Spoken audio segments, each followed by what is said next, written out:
Good morning, it's Kyle from thedroidguy.com and Twitter @thedroidguy with day 3 with my Droid X by Motorola on Verizon Wireless. This update is brought to you by my swag sponsor, which is androidswag.com, where you can get this cool shirt, androidswag.com. This hat, though, is actually an official Google hat from the Google store. Go online to store.google.com and you can get one like that. But let me tell you real quick, there's a big Android event. No, I'm not talking about the Samsung launch party because that's pretty big. I'm talking about the Android Barbecue, the real deal. You may have heard the Android Barbecue beta version. They did that. It was a smashing success. The big Android Barbecue is October 3rd in Austin, Texas. For more information, hit me at kyle@thedroidguy.com or visit www.androidswag.com. Let's get on with day 3 with the Droid X. Okay, for day 3 with the Droid X, I want to talk about first battery life. Yesterday I turned the phone off the charger, fully charged it the night before, took the phone off the charger at 8 a.m. and I was still in the green around 7:30 p.m., fully dead at 10 p.m. and I used this thing pretty heavily yesterday. I'll get more into battery life in another video, but today I want to talk about 2 apps that come pre-installed on the Droid X. The first is the Blockbuster experience. You may have been skeptical like me when you heard that Blockbuster for Vcast was put on the Droid X for launch because Netflix is going to the iPhone and a lot of you guys use Redbox and Redbox Codes app that's available in the app market. But Blockbuster did a really good job here of integrating their entire experience right here at your handset.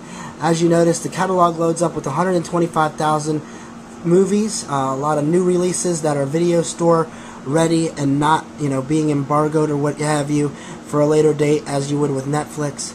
This button here lets you see favorites. This one here is a great one. It lets you find a store. We know that some Blockbuster stores are closing, but there's a lot still out there. Find a store will help you find a store.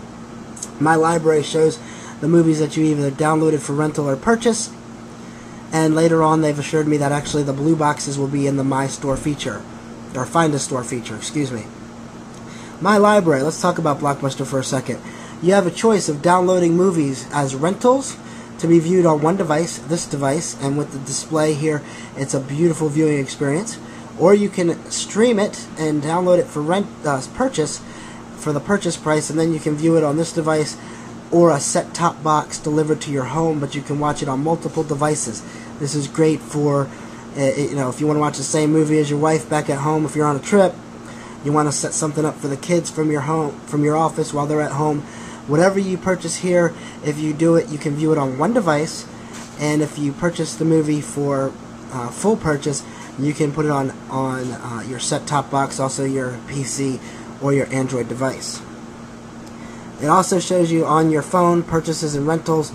On your phone's obvious there. It's for your phone and to see the movies that are being held on the phone. You can browse the catalog, get new releases just arrived, most popular, and so on and so forth.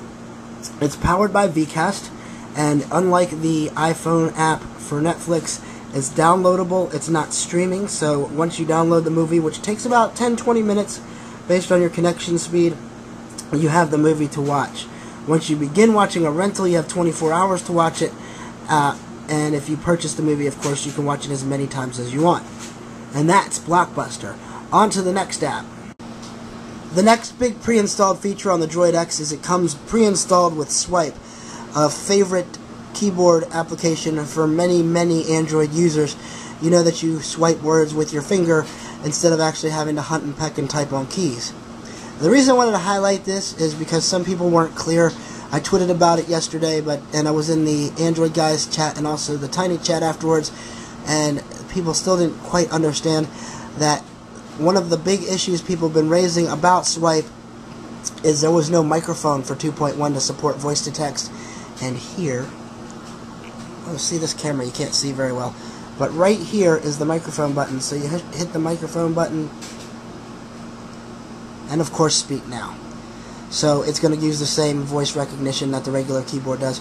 Swype is available to you on any input where you requires text. Typing, Swype pops up, whether it be Seismic or Twitter, Facebook, the web, a form on the web, email, Gmail, you name it. If you need to use Swype, it's there for you, even here in the Google bar. There it is. Swype comes up. And even though there's a microphone there, you still have the microphone button down there. So they answered the call to Android fans everywhere. Also, an exclusive from Android Guy's podcast last night, we learned that Swype is working on being on a ton of Android devices this year, and we will not see them on Apple devices at all. The very exciting thing about Swype is it was designed for tablets, and I'm sure as soon as the tablets start coming out, you'll see the Swype keyboard, which will allow you to use your right hand, hold the tablet in your left hand, use your right hand to swipe, and type a lot faster. This is day 3 with the Droid X. I'm Kyle, the Droid Guy, brought to you in part by AndroidSwag.com. Get to AndroidSwag.com for all your swag needs, and also for information on the Android Barbecue, October 3rd, 2010 in Austin, Texas.